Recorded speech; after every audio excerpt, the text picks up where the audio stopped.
So you got all this stuff going on. And for those companies, were you mostly doing freelance work? Were you full-time employee? What the Okay, variety? currently they made me a part owner of Raw God Games, Necromancer Games a few years ago. So it was kind of like I've been with, speaking of Frog God Games, that's the little ding right there was our team's message popping up Mhm. there. So I'm a part owner with Frog God Necromancer Games. I lean more towards the Necromancer Games stuff myself because that's where I started and that's where a lot of the lore that I've been working on for the course of my career exists. Though it is part of the Lost Lands, which is published by Frog God, all of that. It was a branding thing. People are confused by it, and I get it, but it's okay.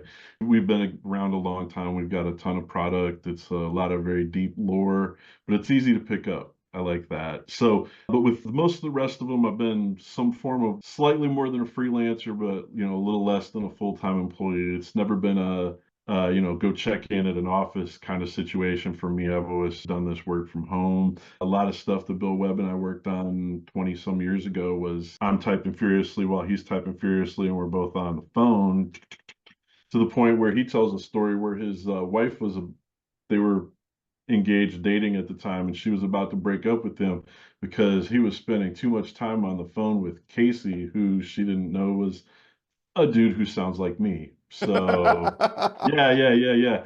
And yeah, it's like, who's this Casey you're talking to all the time? Oh, it's this guy I'm doing work with. And once she figured that out, everything was cool. Who's But this yeah, blonde with long hair that you yeah, keep yeah, this calling? long-haired blonde. It's yeah, yeah. And my hair was even longer and blonder back then. So yeah, it was what it. But yeah, it's a lot of freelance stuff. I mean, I consider the Troll Lords family. Literally, they're my kin. I would do anything for those guys in a heartbeat. If Steve calls me up and says, "Hey, man, give me 10,000 words by next weekend," I'm gonna try and make time to make him 10,000 words just because I owe him that much. He's done a lot for my career. He's done a lot for me in times when the money was tight and my daughter was little and I needed to make 500 bucks to make a bill or pay for a birthday or some kind of thing like that. And so I would type up the words and get the check. And that was important. And it wasn't that I was ever writing anything that was just for the money because I won't give anybody anything that I don't feel 100% on,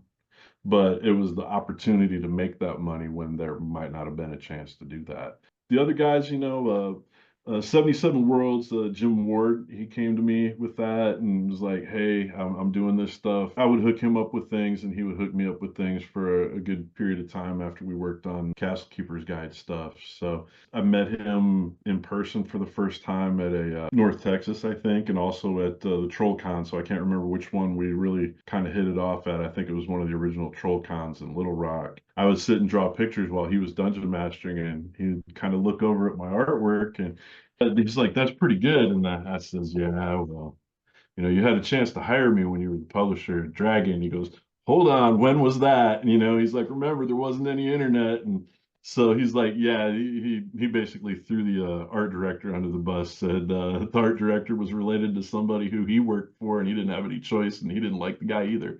So, fair enough. But he compared my stuff to the expression that I put into the work, similar to like what his good buddy Holloway did. Whereas it's just there's so much expression and life and character and stuff to all of the, even the background figures are up to something, especially in those like drawings he did of like the big orc and dwarf wars. So yeah, that was a good compliment.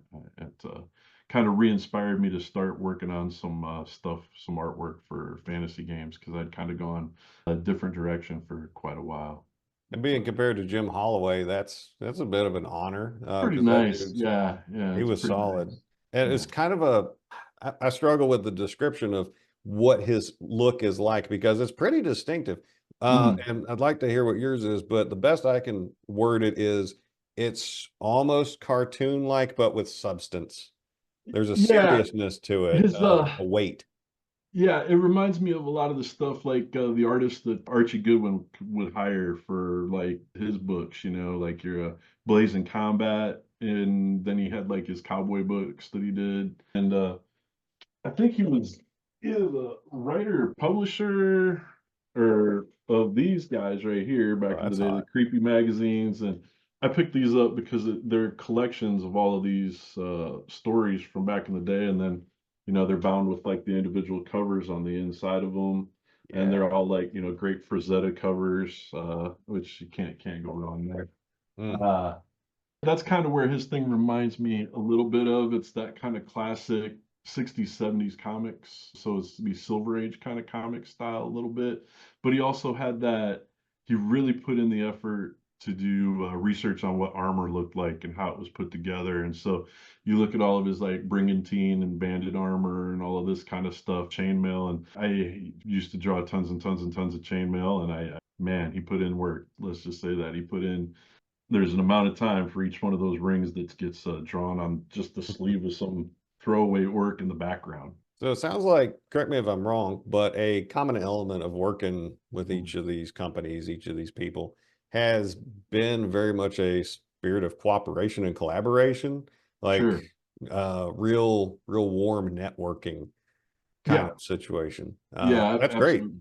Yeah, you try to be, you try to be. You always get situations where you're gonna have egos get in the way, or you have situations where feelings get hurt because you don't understand what the critique or criticism is about a thing that you did or didn't do, or you're always gonna have creative differences when you got a bunch of creative people in the room.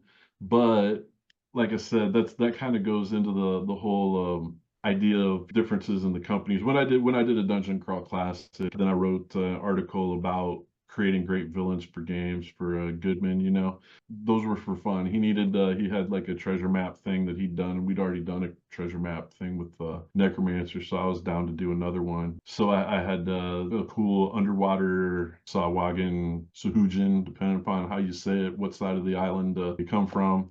They're nasty, hateful merfolk. Okay, that's Yeah, all yeah, you yeah. really Sea need to know. Devils. So I had my own Sea Devil thing, and it was kind of cool when Alex Kammer did his Sea King's Malice for Frog God, seeing the things that he did that were like similar to the problems that I had solved, but also ways that he had come up with that were completely different from the way that I did mine. And he turned his into like a 125-page book, and mine was like, I don't know, 18, 24-page dungeon crawl. He really expanded that and really developed that whole thing and made it into a real useful, usable campaign with lots of extra materials in that book that you can use for just about anything. So I really like that one a lot. In Good fact, I deal. used it in one of the campaigns I was running when I was running City of Brass for my home campaign. They got into a deal. There's a aboleth in the lower city. It'll hire you to do a deal for it, but that's vague. It could be any kind of deal. So it's like game master's choice. Well, if it's game master's choice, I'm going to my shelf and I'm picking up one of the books that we put together with our art department and our writers and our editors and our staff, and I'm gonna check the level requirement. If it matches the guys, I'm going to slap it down because why go write something new when I've already got it right over there, and it's done by a guy who's an expert. So Yeah.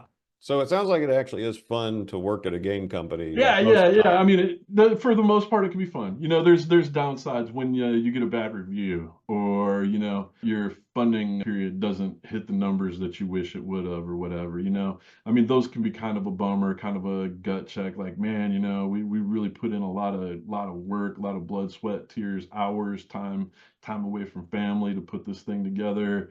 And well, what's the deal? Why didn't it do what it did? So you second guess yourself, and I mean, you got to deal with that. But that's going to be no matter what you do in a creative field. You get rock bands put out a new record every 3 to 6 years, and they're really hoping for a big hit to keep them back on the radio again. And they may go a long time without having another hit, or they may never have another one again. And that's a conundrum, right? Because you want people to like your stuff, but you also want to write stuff and paint stuff, Right. make stuff that you like. And you hope the two match up, but you can't guarantee that. And so then Yeah. you've got the Yeah. choice. Are you going just for market share, or are you hoping the right people will get what you're doing and there's Right. enough of them to where you can keep doing it? Yeah, 100%. So it's kind of funny because it seems like, well, actually, it doesn't seem like. One of my friends literally told me he works in the business, does really well as far as his creative output and the stuff that he's Good. developed is pretty knockout. And he's like, I've been a big fan of your stuff for years. And he's like, everybody else is doing what you did 10 years ago. And it's like, okay. It's kind of true. I mean, I look at some of the adventures that I put out back then, and it's like, oh yeah, okay. And then I look at some of the stuff coming out right now, and I'm like, I did something just like this, in like 2009. I did it in 2009. I did it in 2014, whatever. That's fine because at least if other people are putting the same kind of thing out or a similar thing or a similar flavored, similar themed thing, then obviously whatever my idea was at the time, well, it didn't suck. So that's You mentioned the Troll Lord boys being such mhm, cool characters. And great guys. the first time I met Davis, well, the only time I met Davis Chenault was at GaryCon 2019. And I'd been living in New Hampshire for a few years at that point. And so I was used to everybody with that Boston accent. And so when I Mhm. got to their table and heard people speaking in a proper American English accent like yours, I was like, oh, this is Yeah, music to my ears. yeah. Yeah, It's and they make a great game too. they're such good guys. They really are. I can't say enough good things about them. I enjoyed every minute working with them. It just happened that Broad God made me an offer I couldn't refuse, and you know how that goes. It's like, hey, would you like all of this access to all of this stuff you helped create the content for, over the last 10 years? I'm like, yeah, I guess. Now, can you still Stay tuned. do work for other folks or I, collaborations with I other do folks when I or? have time.